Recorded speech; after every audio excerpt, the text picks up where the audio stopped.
semakin banyaklah umat Islam yang subscribe media-media Islam daripada kita subscribe media-media maksiat. Paling tidak orang-orang yang menonton acara-acara agama hatinya berubah jadi lembut, mendapat hidayah, dan semua pahalanya untuk orang-orang yang menyebarkan dakwah itu. Ibu tidak masuk aib kalau anak ibu tidak fasih bahasa Inggris, nggak apa-apa. Tapi suami ibu, ayah dari anak-anak ibu akan menghadapi resiko terbesar mulai dari kubur, alam barzah, padang mahsyar sampai ke neraka ketika dia tidak memperkenalkan Al-Quran dan As-Sunnah kepada anak dan istrinya. Saya ulang ya bunda, suami ibu tidak masuk neraka kok kalau anak ibu nggak lulus kedokteran UI. Itu bukan aib. Suami ibu tidak masuk neraka ketika anak ibu tidak lulus ikut paskibra nasional. Tidak. Suami ibu tidak masuk neraka karena anak ibu tidak fasih bahasa Inggris. Tidak. Tapi semua ibu akan menerima risiko besar mulai dari kubur, alam barzah, padang mahsyar ketika tidak memperkenalkan, mengajarkan, mendoktrin kalimat tauhid kepada anak dan istrinya. Saya tidak bangga anak saya S2 dari Jerman. Yang membuat saya bangga anak saya hafal Quran dan mengamalkannya. Saya tidak pernah bangga ketika punya istri saya baik. Yang saya bersyukur ketika istri saya solehah. Sepakat. Orang sekarang bangga dia. Oh, suami saya baik Pak Ustadz. Kenapa bu? Hari libur kami jalan ke puncak. Mobil kami Alphard. Saya tiap hari bawa Alphard, Al-Fatihah, betul? Lebih mulia itu. Oh iya. Masjid ada depan rumah ibu ada. Pengajian kuliah 2 hari Ahad ada pak. Ada diajak suami, anak dan ibu ke masjid? Tidak. Kami selalu dibawa ke puncak, liburan ke Bali, ada uang ke Houston, kadang ke California, kadang terbang ke Turki. Oh ibu baru punya suami baik, bukan suami soleh. Nggak butuh ibu itu. Ibu bangga anak saya pak di BUMN, gaji 24 juta, usia muda dia manajer, pendapatan besar 8 juta sebulan transfer kepada saya. Bagus. Anak saya S2 dari Houston, kata ibu. Bagus. Anak ibu sholatnya ke masjid? Enggak pak. Pasti membaca Al-Quran? Belum pak. Usia anak ibu berapa? 34. Manajer di mana? BUMN. Pendapatan berapa? 60 juta sebulan pak. 20 juta transfer sama saya setiap tanggal 5. Ibu nggak usah bangga. Saya nggak butuh cerita ibu. Ibu baru punya anak baik, bukan anak soleh. Yang dibutuhkan anak soleh. Yang diterima Allah doa anak yang soleh, bukan doa anak baik. Sepakat? Hari ini tema kita saya ganti aja itu karena kondisi musibah. Ya, nanti tahun 2027 baru kita teruskan. Ya nggak apa-apa. Nanti iya, saya memang sangat sibuk. Jadwal saya padat merayap kayak tol Cianjur Sukabumi. Bunda, tema hari ini musibah yang tidak kunjung usai. Negara Islam terbesar di dunia Indonesia dari 63 negara Islam di dunia. Dari 204 anggota PBB, Indonesia negara Islam di dunia terbesar. Sumber daya alam kita terlengkap di dunia bu. Mau saya urut supaya bu dapat wawasan sedikit. Laut kita terluas di dunia, tapi kan kita mahal. Karet kita terbaik di dunia itu di kampung saya, Kisaran, Sumatera Utara. Kelapa sawit kita terbaik di dunia itu kelapa sawit yang ada di Sumatera Utara. Danau vulkanik terbesar di dunia dan terindah itu di Sumatera Utara dan Toba. Tembakau terbaik di dunia, tembakau Deli ada di Medan. Kapur terbaik di dunia, kapur baru Tapanuli Tengah. 5 terbaik di dunia ada di kampung saya. Hebat kan? Kenapa bu? Dulu orang Sumatera Utara itu pabrik ulama. Sekarang ustadz radikal semua dari sana. Tengku Zulkarnain, Munzir Situmorang, betul kan? Anton Medan, itu dari Medan semua itu. Sampai sekarang ustadz di sana nggak lembut bu, semua keras. Di sana kalau kita tidak banting meja nggak diundang lagi. Kalau ceramah harus banting meja gitu. Wajah memerah seperti wajah Rasulullah di mimbar. Betul? Indonesia dipermalukan sama orang Medan juga, Sinaga. Dia mencoret nama bangsa, tapi agamanya Kristen. Media tidak mengangkat, tidak diselidiki di mana gerejanya, siapa pendetanya, sejauh mana ketaatannya, karena dia Kristen. Seandainya pelaku itu Muslim dan berjenggot, setiap jam diangkat di televisi swasta, betul? Lihat yang menikam Wiranto, katanya darah keluar 3 liter, mati dong Mas Wisnya. Betul kan? Karena ini Kristen, tidak diangkat apa agamanya, siapa pendetanya, di mana gerejanya, sejauh mana ketaatannya. Tapi seandainya pelakunya Muslim, tiap hari di Metro TV dan tiap jam, betul? Pertanyaan saya, kenapa negeri Islam terbesar di dunia, sumber daya melimpah, kita susah? Gas di mana-mana tapi kompor meledak. Laut luas, ikan kita mahal. Pejabat negara bertikai. Komisioner KPU OTT. Penipuan suara 20 juta. Kira-kira apa jawabannya Bunda yang paling senior? Berapa umur sekarang? Berapa umur Bunda? 65. Wajah kayak 64 ya.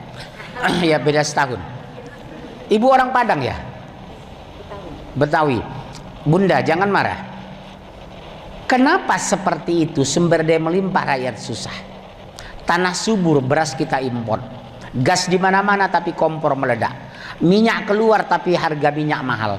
Jalan tol tiap tahun naik. Kenapa kira-kira? Kalau jawaban benar boleh pulang. Maksiat. Bunda yang dari P3? Hah? Banyak kemaksiatan. Bunda dari P3 senior? Dari Umar Ruji? Ibu?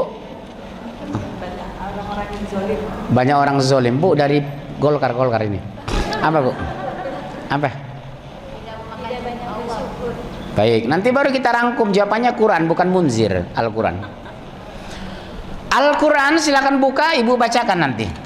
Al-Quran surat 7 ayat 96 dan 97. Surat 30 ayat 41. Betul? Kemudian surat 19 ayat 88 sampai 93. Kemudian surat 4 ayat 32, ayat 35, ayat 109, ayat 116, ayat 175. Kemudian surat 19 ayat 30 sampai 36. Kemudian surat 17 ayat 19. Jam 3 selesai saya pulang. Insya tadi sudah kita urai, negara melimpah tapi rakyat susah, tanah subur, beras kita import, lautan luas, ikan mahal. Tanggal 30 Desember kemarin saya di Oman posisi. Jakarta banjir, posisi saya lagi di Madinah. Oman itu negara ketiga teraman di dunia setelah Swiss, Swedia dan Oman, tapi tidak pernah diangkat sama media, betul? Di sana usia anak 19 tahun didapat hadiah tanah dari negara 600 meter persegi. Indonesia kita punya tanah malah digusur, betul? Di sana orang nganggur semua digaji. Kita orang bekerja belum tentu digaji. Di sana ribuan kilometer tol kita lalui, tidak ada yang bayar, semua gratis. S2, S3 semua gratis. Di sana Bu, ngomongin orang, melecehkan orang, denda 25 juta. Kejahatan per tahun kadang zero. Kriminal, nol kejahatan. Ibu letakkan tas di hotel berminggu-minggu nggak ada hilang. Oman. Yang waktu kemarin sultannya meninggal, Sultan Qobus. Bu, ketika kami berkunjung ke istananya tanggal 30 Desember kemarin, diminta untuk mendoakan sultan karena sakit keras. Kita doakan. Sabtu kemarin sultan berpulang. Ibu tahu nggak? Di sana tidak ada makam pahlawan. Di sana rakyat, raja, pimpinan, orang kaya, orang miskin meninggal sama, kuburannya sama. Subhanallah. Beda dengan kita. Orang bersenjata, gerak 17 kali tembakan salpo. Malaikat takut nggak? Boten. Malaikat mah cicing wae atuh. Mau 17 kali, mau 20 kali. Emang dia pikirin kan? Di sini orang meninggal sama rata. Posisinya sama-sama jenazah. Nggak ada jenderal, nggak ada presiden, nggak ada rakyat, dimakamkan sama. Masya Allah. Negara Oman bukan berdasarkan syariat Islam. Dia monarki absolut. Tapi subhanallah bunda, kesejahteraan rakyat luar biasa, penduduk 4,8 juta, asli penduduk Oman hanya 2,8, tapi semua gratis, jalan mulus, tol gratis, sekolah gratis, semua gratis. Subhanallah. Saya bertanya sama guide di sana, kenapa Oman tidak menerapkan hukum Islam tapi diberkahi? Ternyata Oman itu pernah masuk dalam doa Rasulullah, berkahi negeri itu. Subhanallah. Termasuk doa Rasulullah terhadap negeri itu. Sama dengan Saudi Arabia. Doa siapa, Bu? Doa Nabi Ibrahim. Berkahi negeri ini ya Allah. Rabbana wa taqabbal doa. Ya Allah, perkenankan doa kami. Rabbana wa taqabbal doa. Doa orang beriman dan soleh tidak ada yang tertolak. Kata Rasul dalam sebuah hadis, doa orang beriman itu seperti pelepah kurma. Kalau tidak dipotong dia tidak jatuh. Kalau pelepah pisang, pelepah kelapa, pelepah palem, pelepah pinang itu busuk dia jatuh. Tua dia jatuh. Pelepah kurma dia membusuk lengket gitu. Seperti itulah doa orang beriman itu. Doa orang beriman itu seperti pelepah kurma, kata Rasulullah. Kalau tidak dipotong dia tidak pernah jatuh. Doa orang beriman 3 fase. Fase pertama fase dikabulkan, habis berdoa dikabulkan. Kemarin saya rasakan ketika di Madinah, Bu, orang berebut sholat di Raudhah. Karena kata Rasulullah, antara makam dan mimbarku itu doa dijabah oleh Allah, makbul insyaallah. Orang berebutan, saya Allah takdirkan segampang itu, saya persis di samping makam Rasulullah. Masya Allah. Orang 2 rakaat aja susah, saya bebas di sana berdoa. Sebelahnya diusir, kholas hajjah, kholas. Torik, jalan, torik, jalan, nggak boleh. 2 kali saya kesempatan, Allah berikan kemudahan. Doa saya, ya Allah berikan kemudahan hamba berdoa di samping makam Rasulullah.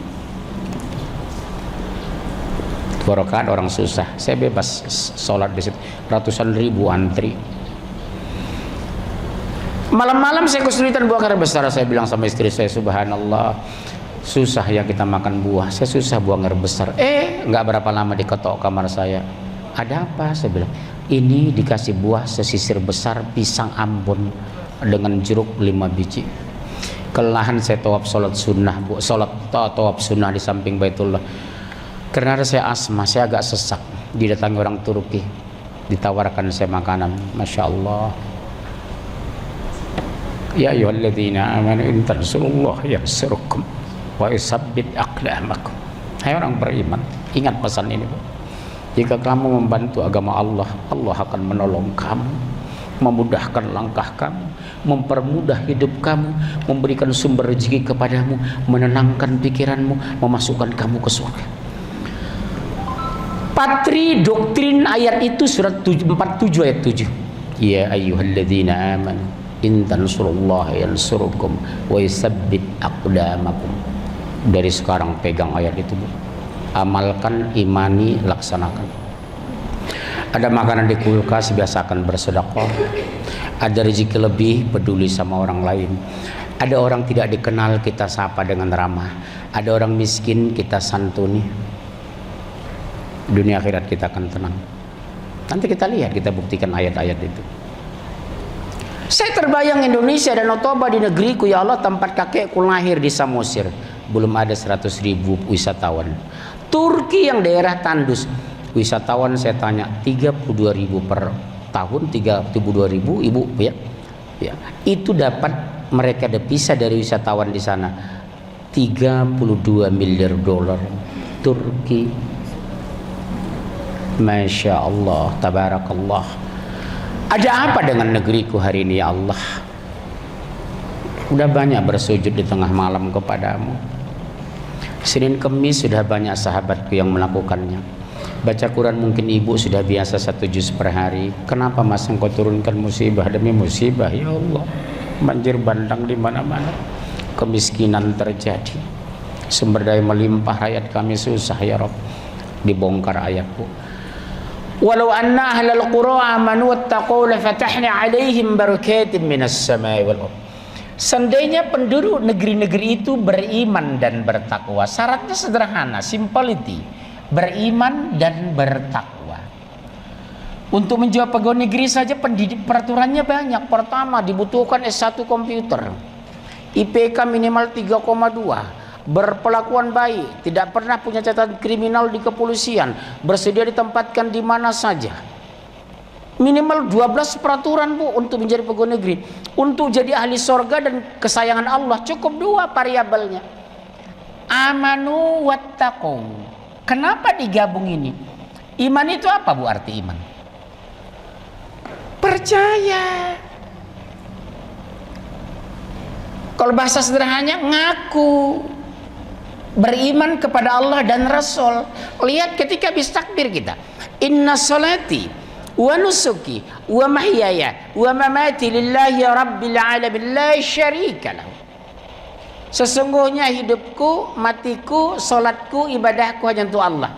Berarti harus ikhlas. Ujungnya apa Bu? La syarika lahu, tidak ada sekutu baginya. Berarti nggak pernah kedukun. Berarti tidak mengomentari takdir. Berarti tidak menyesali nasib. Tapi tidak nangis berlebihan ketika turunkan musibah, tidak pamer ketika kaya. Itulah orang yang ikhlas. Kaya raya tidak hura-hura, miskin tidak putus asa, berhasil tidak bangga, gagal tidak kecewa, dilecehkan tidak marah, dibully tidak tersinggung, dipojokkan tidak ngamuk. Karena dia cari ridha Allah, bukan cari pengakuan manusia. Itu orang ikhlas. La syarika lahu, tidak ada sekutu bagimu ya Allah. Aku tidak akan percaya kepada suara siapapun karena aku hidup hanya untuk mencari ridhamu. Terserah mereka menjelekkanku, terserah mereka membuli aku, terserah mereka memfitnah aku ya Allah. Aku tidak butuh pengakuan mereka ya Rabb. Itu orang beriman. Bisa? Kalau ibu masih bangga punya Alphard, malu naik bajai, iman ibu perlu dikoreksi. Ibu masih bangga ketika cantik, malu ketika pesek, iman masih perlu dikoreksi. Manju belum tentu mulia kok, pesek belum tentu hina. Kaya belum tentu terhormat, miskin belum tentu hina kok. Yang mulia itu orang bertakwa. Makanya dasar Islam itu ittaqullah haqqa tuqatih wa la tamutunna illa wa antum muslimun. Ada orang kaya raya malah hina dia. Siapa itu? Qarun. Harusnya ibu bangga punya anak Muhammad Qarun. Ada yang berani?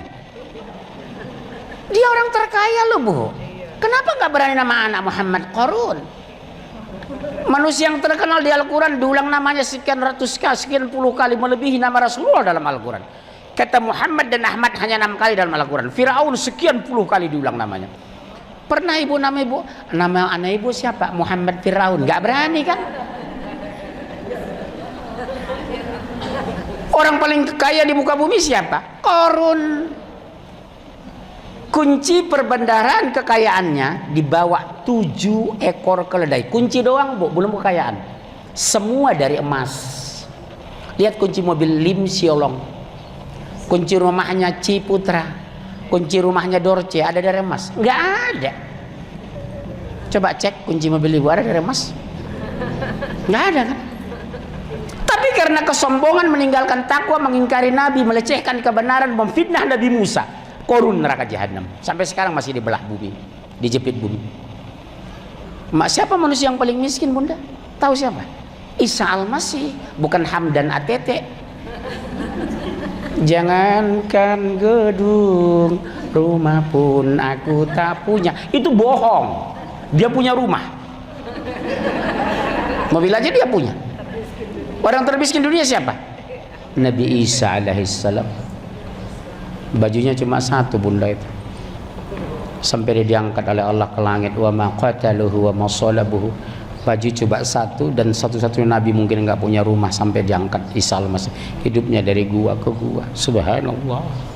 Gelas pun tidak ada, sama dengan gelas nggak punya. Kalau minum dia ditampung di tangan. Musuhnya banyak tapi sahabatnya akrab. Rumah tidak punya tapi disiapkan gua. Gelas tidak punya, dahan kayu, akar kayu mengalir dia bisa minum. Baju cuma 1 gamisnya Isa Al-Masih. Tapi dia ahli sorga Bunda, karena bertakwa. Sulaiman kaya raya juga ahli surga karena dasarnya bertakwa. Tugas hari ini kita bukan berapa banyak mendengar kebenaran, tapi berapa banyak mengamalkan kebenaran. Sepakat? Karena saya lihat orang ngaji ibu-ibu sudah banyak, tapi rajin ngaji masih ngerumpi. Suka haji tapi masih korupsi. Berhijab syar'i tapi masih jahat. Senin Kemis tapi tidak peduli. Baca Quran tapi tidak masuk ke hati. Tercabut akar kebenaran dari hatinya. Apa? Kenapa bunda seperti ini? Dosa numpuk, tidak bertaubat. Ibadah meningkat tapi tidak ikhlas, nol, tidak berpengaruh pada sehariannya. Kata kunci sederhana kok. Dosa numpuk tapi tidak mau taubat, ibadah meningkat tapi tidak ikhlas. Kenapa tuh teh? 44 bulan nggak pernah Senin Kemis.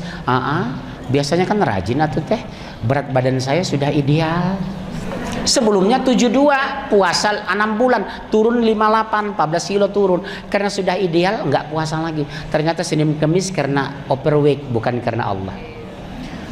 Kumaha tuh teh? Kok rajin atuh sedekah? Setiap pagi ngantar makanan ke rumah. Mertua saya lagi di rumah supaya katakan mantu pemurah. Kang Asep, biasanya mah maghrib setengah jam sudah di masjid. Kumaha? Kenapa nggak ke masjid lagi? Ini mah sudah 5 menit lagi masuk zuhur. Mertua Abdi sudah pulang. Abdi sholat dilanggar beneran, nggak sholat. Terkoreksi kehidupan manusia itu bisa dilihat dari penampilannya bunda, dari kesehariannya, dari kepeduliannya, dari wajahnya. Ketaatan orang bisa kita lihat dari wajahnya. Lihat saudara-saudara kita orang soleh di luar sana. Lihat wajah-wajah para ulama yang soleh itu.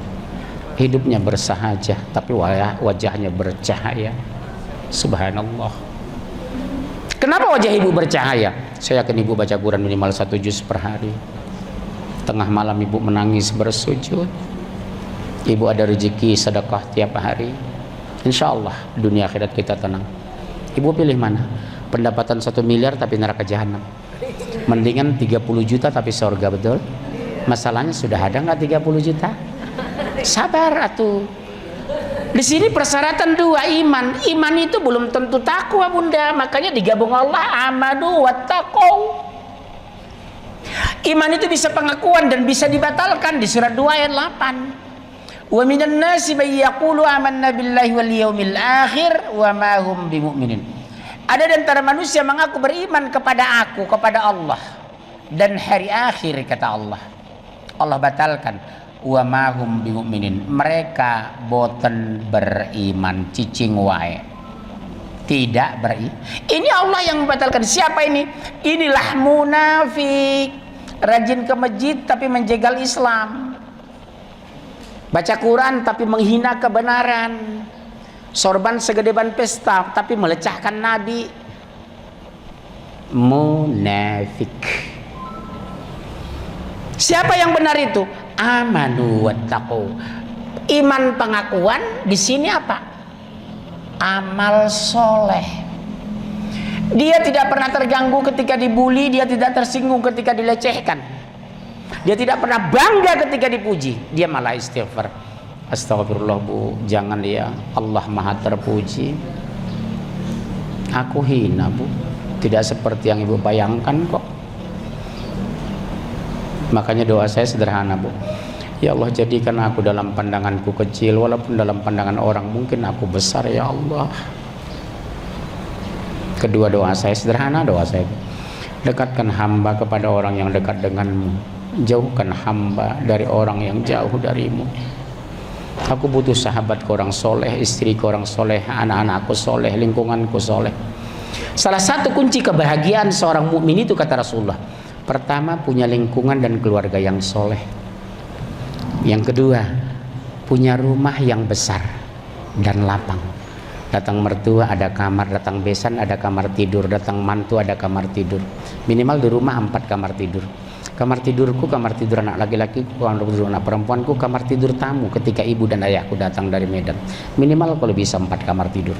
Itu hadis bu. Bukan 4 kamar tidurnya, memiliki tempat tinggal yang luas. Yang ketiga, punya kendaraan yang lapang dan bagus. Boleh beli Alphard ibu, boleh dengan niat, Pak kita beli Alphard ya Pak. Orang tua papa kan sudah 89, sering sakit-sakitan. Kalau ketika sakit dibawa ke rumah sakit, itu joknya bisa dimiringkan, Pak. Mama bisa tidur pules, istirahat menjelang rumah sakit. Niat ibu bagus. Pak, kita beli rumah yang besar ya, Pak. Adik papa kan kasihan, susah tinggal di Bukit Tinggi. Tinggal di sini ya, Pak. Dia kan sudah janda, Pak. Ibu sorga, Bu. Sorga. Itu hadis, Bu.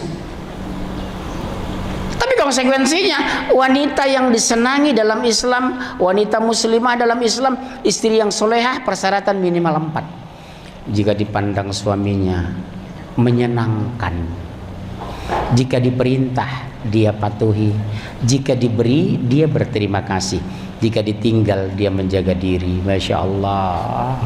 Sudah terpenuhi enggak ibu istri solehah? Jika dipandang suami menyenangkan, assalamualaikum, begitu masuk kamar, berangkat suami jam 5.40 berangkat kerja Tamrin Sudirman, ibu salam, ibu cium, ibu doakan barakallahu fik ya Pak, semoga Allah melindungi Papa dalam bekerja. Begitu suami berangkat, ibu berwudu, sholat sunnah 2 rakaat. Habis sholat ibu berdoa, pelihara suami hamba ya Allah dari fitnah, subhat dan syahwat. Suami senang dan tenang bekerja, ibu nyaman ditinggal karena punya istri yang solehah. Makanya dalam sebuah hadis Rasulullah mengatakan, laki-laki salah satu yang paling rugi yang punya istri cantik tapi punya keluarga buruk. Hati-hati. Salah satu kerugian laki-laki adalah punya istri cantik tapi keluarga buruk. Bapaknya gondoruwung, ibunya kejawen, iparnya agen narkoba. Hati-hati ya Pak, kalau Bapak mau nambah istri lagi, istri ada di sini Pak. Ada di sini istri. Ada. Kenapa Pak? Masih ada istri? Iya masih ada. Umur Bapak berapa sekarang? Istri berapa? 58. Istri 58. Istri Bapak berapa orang? 58 orang. Iya, Rasulullah itu 11. Bapak enggak punya keberanian atau karena punya keinginan atau tidak punya keberanian? Tidak. Kita doakan beliau supaya berani. Kata Rasulullah, rugilah laki-laki yang punya istri cantik tapi dari keluarga buruk. Makanya Bu, kalau ingin menikahkan anak, cari besan yang soleh, ipar yang soleh, tetangga yang soleh, lingkungan yang soleh. Jam 2 malam anak nggak pulang. Andi, jam 2 loh nak, betul malam Ahad, kenapa belum pulang? Saya di rumah Pak Solihin. Masya Allah nak, nggak apa-apa nak, itu ustadznya mama di masjid. Sarifah ya ma, jam 9 loh nak, kamu perempuan, awewe, padusi, kenapa belum pulang? Di rumah Bu Hajah Poniem. Allahu Akbar, dia guru ngaji mama nak, punya lingkungan yang soleh. Masya Allah, betul. Makanya berdoalah, takdirkan aku ya Allah berada di lingkungan yang soleh, anak kita bergaul dengan orang soleh, istri kita bergaul dengan soleh, suami ibu bergaul dengan orang soleh. Ini kadang kemana Pak? Main golf. Kemana Pak? Main tenis. Kemana Pak? Naik sepeda. Kapan ke masjidnya Pak? Waktu muda ke diskotik, waktu tua ke apotik, ke masjid kapan? Iya, waktu muda ke diskotik karena gaji lumayan. Waktu tua kemana? Ke apotik. Mau kemana? Kong apotik. Terus ke masjid kapan atuh? Makanya pilih suami itu Bu, biar ganteng, yang penting solehah. Soleh. Bu masuk, bunda masuk. Lihat Rasulullah itu, udah kaya raya, ganteng. Berapa Bu Rasulullah melamar Khadijah? 20 ekor unta. Kemarin di Mekah saya tanya, berapa harga unta merah di sini? 1 miliar.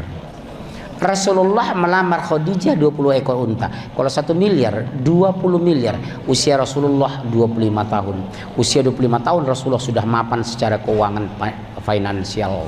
Melamar ibu apa dulu? Seperangkat alat sholat. Cuma 300.000.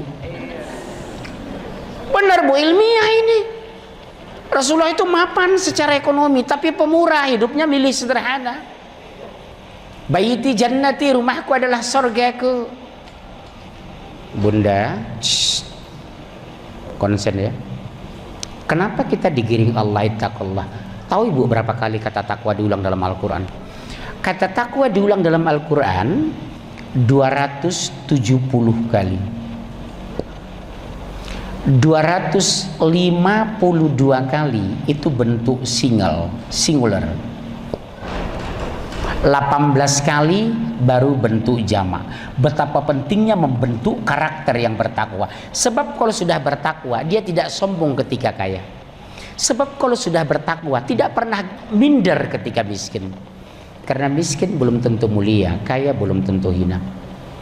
Orang bertakwa itu enak hidupnya. Tidak pernah stres ketika banjir. Rumahnya saya kena banjir 2 meter tahun 2007 itu. Anak saya umur 2 bulan itu 2007 di Jakarta. Jam 10 malam saya masukkan anak saya ke ember seperti Nabi Musa. Hampir mati saya menyelamatkan anak itu. Sekarang sudah di pesantren.